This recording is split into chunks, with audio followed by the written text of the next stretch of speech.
Kehidupan manusia sebagai makhluk sosial tidak dapat memisahkan diri dari hubungan antara sesama manusia maupun dengan makhluk lainnya. Contohnya, hewan yang berada di alam bebas ataupun yang dipelihara di sekitar rumah. Mereka dalam kehidupannya selalu bergantung satu dengan yang lainnya. Dalam hubungan tersebut, kita tentunya diliputi berbagai macam perasaan. Perasaan tersebut dapat digolongkan menjadi 3 macam, yaitu perasaan senang, tidak senang, dan netral. Namun apapun perasaan yang muncul sebagai akibat indera kita kontak dengan objek, semuanya itu harus kita sadari dan berusaha tidak melekatinya, agar tidak timbul penderitaan sebagai buah dari kemelekatan.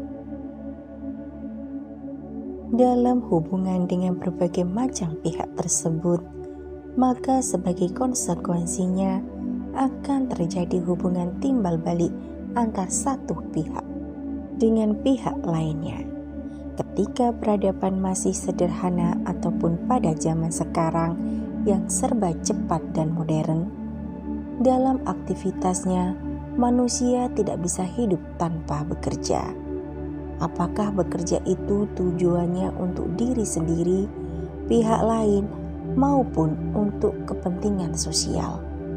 Manusia selalu memiliki pamrih, baik itu pamrih yang kecil, sedang, ataupun besar. Semua kegiatan itu membutuhkan suatu rangkaian kerjasama agar tujuan dari pekerjaan tersebut dapat tercapai. Namun kita harus memperhatikan dan memahami pekerjaan tersebut, supaya pekerjaan yang kita lakukan selaras dengan Dhamma. Apabila pekerjaan yang kita lakukan itu tidak sesuai dengan Dhamma, maka yang harus kita lakukan adalah berusaha menghindari, mengurangi sampai melepaskan kegiatan atau pekerjaan tersebut, supaya tidak ada pihak atau makhluk lain yang menderita akibat aktivitas yang kita lakukan.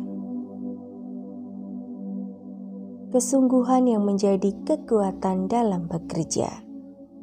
Guru Agung kita Buddha Gautama pada saat membabarkan Dhamma, baik kepada Graha Wasa atau berumah tangga maupun kepada Pabajita atau petapa, selalu memberikan penekanan agar aktivitas yang kita lakukan tersebut harus dilakukan dengan sungguh-sungguh.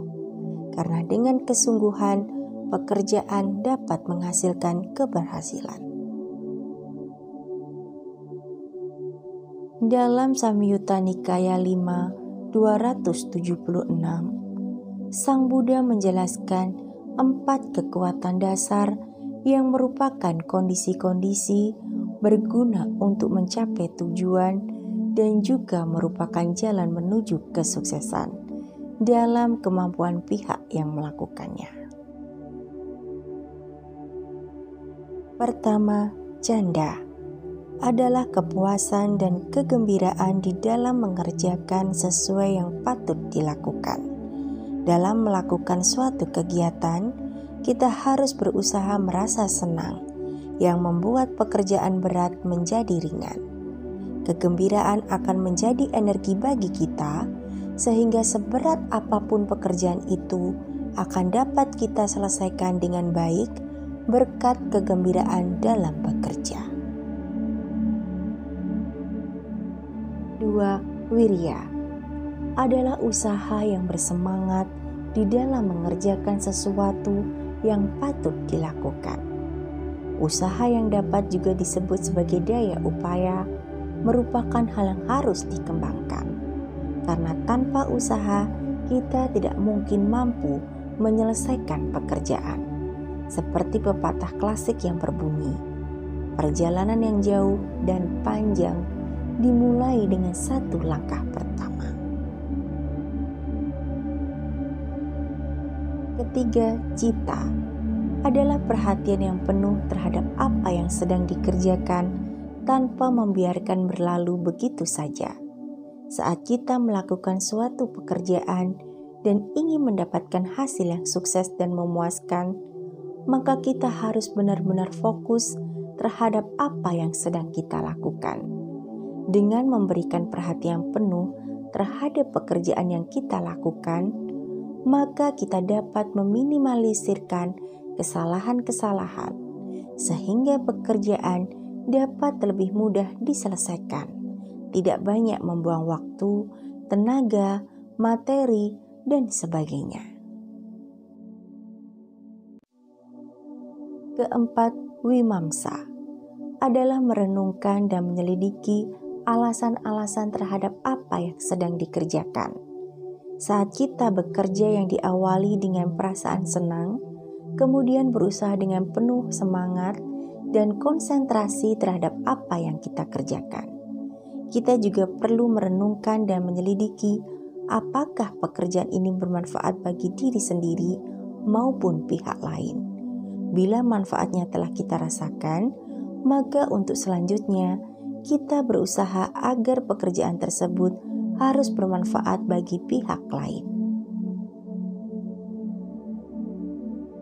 Jadi, apapun pekerjaan yang kita lakukan, bila dapat memenuhi 4 hal tersebut, maka akan memberikan hasil yang sesuai dengan apa yang telah dilakukan.